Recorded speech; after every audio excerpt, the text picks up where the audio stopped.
Olá, professores, alunos da maior e melhor escola de teologia de todos os tempos, a Escola Bíblica Dominical, é claro.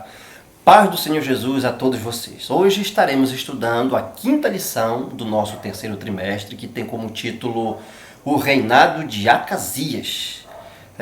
Na dica de hoje, perceberemos a idolatria e a infidelidade de Acasias, bem como a coragem do profeta Elias. E também identificaremos as consequências dos atos de Acasias. Acasias foi o nono rei do Reino do Norte, Israel. Era filho de Acabe com Jezabel e reinou por cerca de 2 anos. Ele foi elevado ao trono de forma, digamos, inesperada, com a morte de seu pai, Acabe, morto na batalha de Ramote e Gileade. Seu reinado foi tão curto que os eventos civis nem são notados. Porém, a Bíblia afirma que, depois da morte de Acabe, Moabe se rebelou, mas o infortúnio pessoal abateu-se sobre Acasias antes que ele pudesse tentar fazer algo contra essa rebelião moabita. Aprendemos na história do longo reinado do seu sucessor, no caso seu irmão Jorão, que a rebelião moabita teve como perda material o pagamento anual feito por Mesa, rei de Moabe, da surpreendente quantia de 100.000 cordeiros e a lã de 100.000 carneiros. Bom, vamos ao primeiro tópico. Um reinado marcado pela idolatria. E o primeiro subtópico, o deus de Acasias. Acasias venerava o deus Baal-zebub de Ecrom, uma das 5 cidades dos filisteus a sudoeste de Canaã. A Bíblia diz que Acasias caiu pelas grades de um quarto alto em Samaria e adoeceu. Esse quarto alto era um aposento no andar de cima, construído sobre o teto de uma casa. Indicava uma posição social honrosa, pois era uma espécie de apartamento de cobertura. No calor do verão, da Palestina, um aposento aberto sobre o teto de uma casa receberia as brisas frescas e proporcionaria um local confortável para o rei. O quarto de Acasias era rodeado por alguma espécie de cerca de ripas de madeira ou de junco trançados. Ao que tudo indica, Acasias chegou perto demais, apoiou-se nessa grade, ela partiu-se e ele desabou. Isso provavelmente aconteceu próximo ali, ou em torno do ano 852 a.C. A queda não o matou instantaneamente, mas o feriu de tal modo que ele nunca mais conseguiu se recuperar. A queda afetou muito a saúde de Acasias. Talvez tenha havido infecções ou hemorragias internas, enfim. Assim sendo, ele buscou ajuda do deus pagão Baal-zebub, uma das divindades do panteão ali de Ecrom. Baal-zebub é um nome que os israelitas davam a Baal-zebul, que quer dizer Baal, o príncipe. O Novo Testamento preservou o nome na forma Beelzebul, e na época de Jesus os judeus aplicavam esse nome ao maioral dos demônios, no caso Satanás. Baal significa senhor e Baal-zebub quer dizer senhor das moscas, o que sugere que entre seus muitos poderes ele era o deus da tempestade que controlava ou curava as doenças transmitidas pelas moscas, sendo essa a razão pela qual ele foi consultado em lugar de qualquer outro deus. Baal-zebub era uma expressão local para o culto a Baal usada na cidade filisteia de Ecrom, localizada a cerca de 35 quilômetros a oeste de Jerusalém. Segundo tópico. Acasias segue os passos de seus pais. Ele é mencionado na Bíblia como um rei que fez o que era mal aos olhos do Senhor e imitou Acabe, Jezabel e Jeroboão. Em vez de consultar os sacerdotes e profetas legítimos a respeito da gravidade dos seus ferimentos, enviou mensageiros a um famoso santuário filisteu em Ecrom, onde Baal-zebub era consultado. Não se pode imaginar um insulto mais grave e direto contra Deus por parte do cidadão mais proeminente de Israel, no caso o rei, do que esse. Nesse caso, Acasias demonstrou ser do mesmo sangue que Jezabel, esposa de Acabe, sua própria mãe, né? Acasias estava solicitando uma informação se iria ou não se recuperar. Essa informação lhe seria oferecida, mas pelo profeta Elias. Segundo tópico, Elias desafia a adoração a Baal. E o primeiro subtópico, a corajosa intervenção de Elias. O rei Acasias enviou seus mensageiros, seus emissários, para consultar o falso deus Baal-zebub. Mas o anjo do Senhor ordenou ao profeta Elias que se encontrasse com eles em Samaria e os exortasse com uma dura palavra. Embora alguns interpretem a expressão anjo do Senhor nesse texto como uma referência ao Cristo pré-encarnado, é provável que aqui, a bem da verdade, a referência seja um mensageiro angelical, como aquele enviado anteriormente ao profeta Elias pelo Senhor. O mensageiro do Senhor estava em completo contraste com os mensageiros do rei perverso. Elias estava de volta e isso constituía más notícias para qualquer membro da família de Acabe.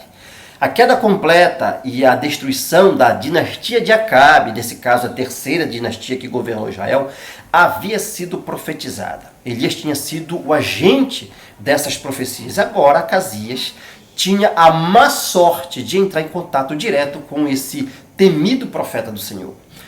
O anjo do Senhor falou a Elias, instruindo-o a interceptar os mensageiros de Acasias, que estavam a caminho para consultar Baal-zebub. Uma dura mensagem de repreensão foi dita naquela ocasião, pois havia o Deus verdadeiro em Israel para ser consultado. O Senhor Deus, o Deus eterno, o Todo-Poderoso. Mas Acasias insistia em sua idolatria até em momentos de agonia e de morte provável.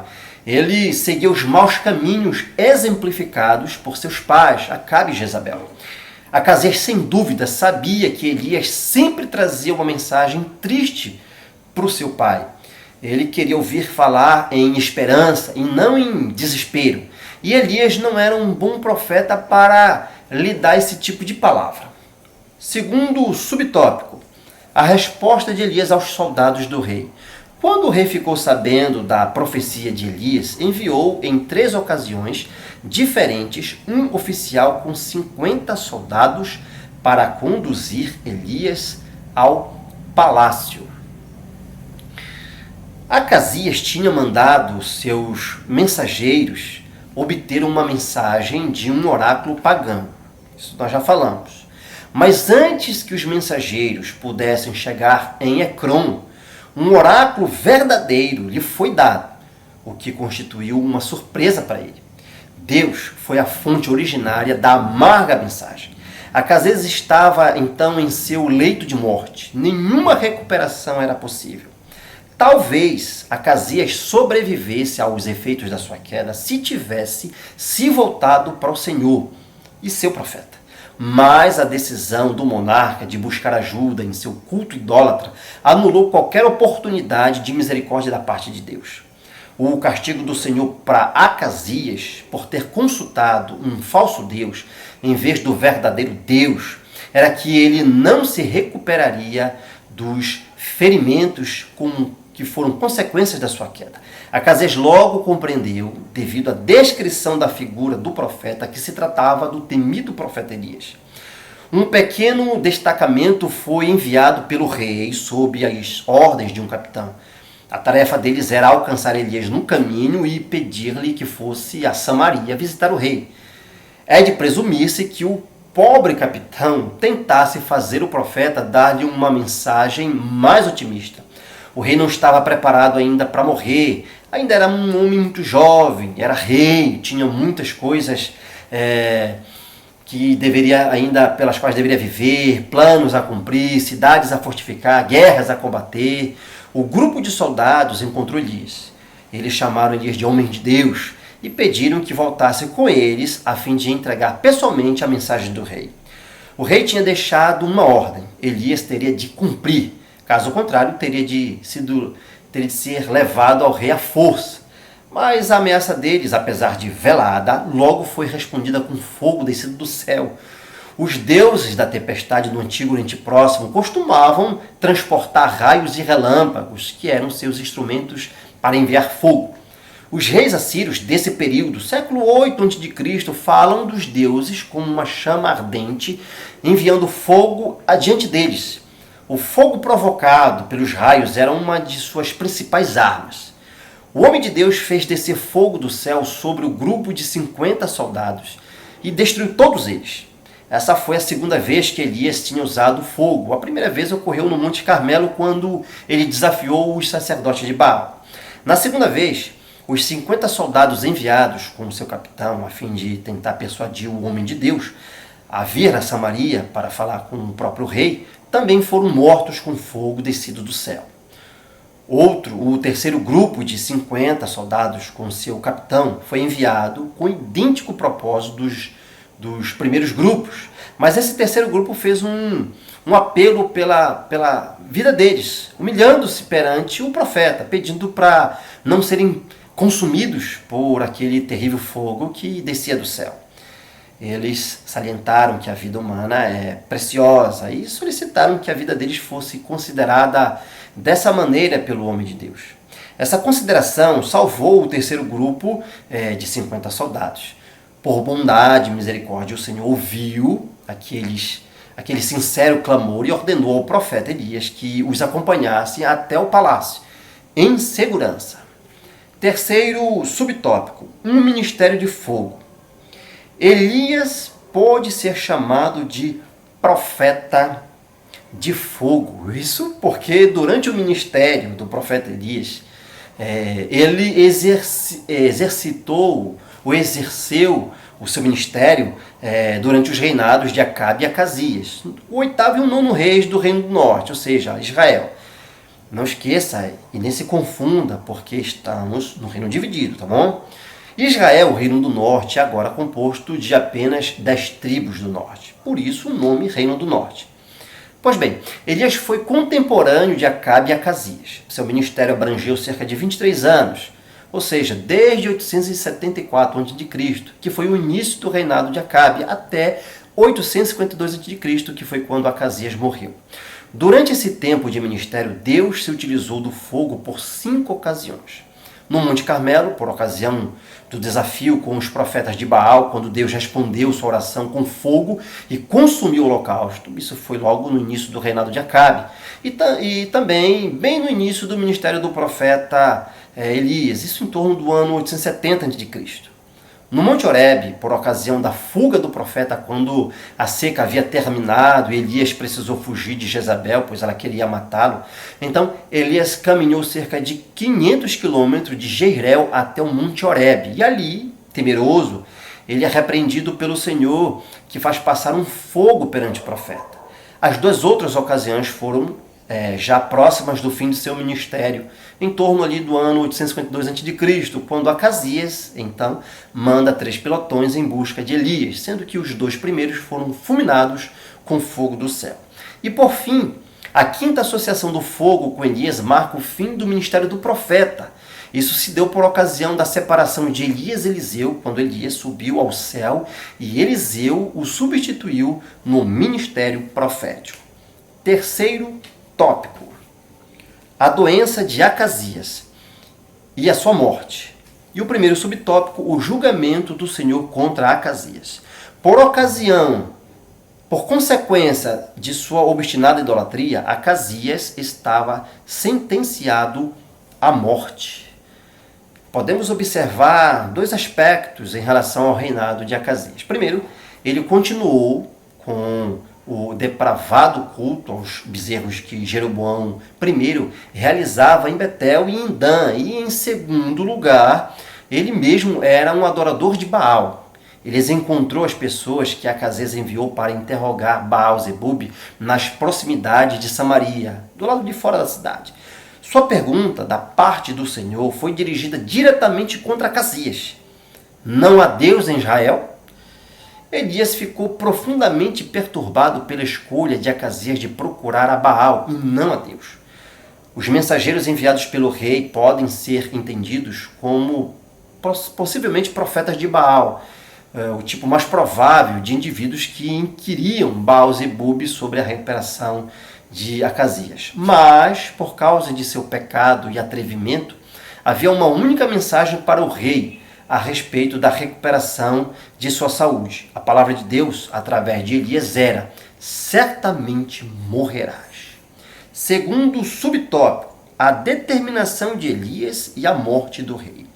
Ao ser convocado à presença do rei pelos oficiais e seus soldados, o profeta não titubeou em repetir o que já havia dito anteriormente aos mensageiros de Acasias. Fogo descido do céu havia consumido os 2 primeiros grupos de 50 soldados com seus capitães. Assim, o capitão do 3º grupo pediu misericórdia para que a vida dos homens fosse considerada preciosa aos olhos do profeta Elias. O anjo do Senhor interveio, porque Elias tinha tido medo, conforme o versículo 15 nos diz, e assim Elias foi até a presença do rei Acasias. Uma vez na presença do rei, Elias imediatamente o repreendeu por causa de sua idolatria, em face da qual ele desprezou o Senhor, o verdadeiro Deus. Acasias talvez tinha esperado alguma medida de misericórdia, mas ele mesmo havia cultivado seu destino, que era não se recuperar da queda e de suas complicações. Provavelmente o acidente ocorrido com o rei afetou sua mobilidade e a falta de medicina adequada naquela época não lhe proporcionou uma boa recuperação. O fato é que, com sua morte, Jorão, irmão de Acasias, subiu ao trono porque não havia outro herdeiro. Esse era o ano 852 a.C. Terceiro e último subtópico, as qualidades de Elias. Nesse episódio, várias qualidades de Elias são percebidas, tais como intimidade com Deus, zelo em promover a adoração ao Deus de Israel e condenar a idolatria, clareza e assertividade em suas sentenças, fidelidade e, além de tudo, a coragem. Esse é o nosso profeta, famoso profeta Elias, né?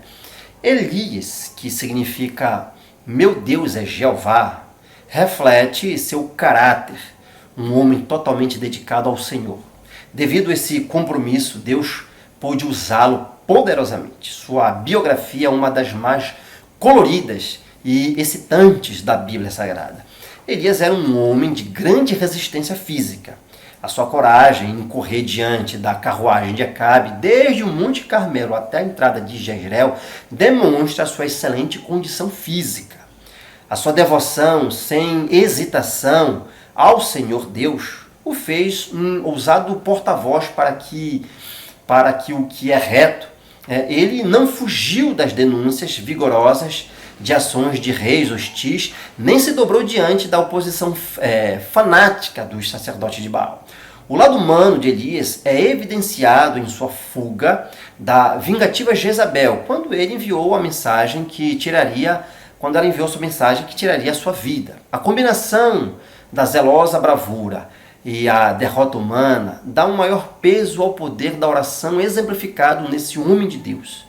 Ele era homem de uma natureza semelhante à nossa, mas ele orou fervorosamente e Deus respondeu-lhe. Ele era também um apaixonado patriota e seu enérgico serviço a Deus foi unido com um sincero interesse pela nação de Israel. Assim, na dica de hoje, aprendemos que os pecados cometidos por nossos antepassados não devem ser repetidos por nós. Vimos também que servir a Deus e permanecer fiel à sua vontade requer coragem e determinação da nossa parte, diante dos desafios e adversidades da vida. Na dica de hoje, identificamos ainda que pecados constantes e a falta de arrependimento podem nos levar à morte física ou espiritual. Se por um acaso essas dicas te ajudaram, então compartilhe esses subsídios aos demais professores e alunos da nossa amada EBD. Um grande abraço e até a nossa próxima dica.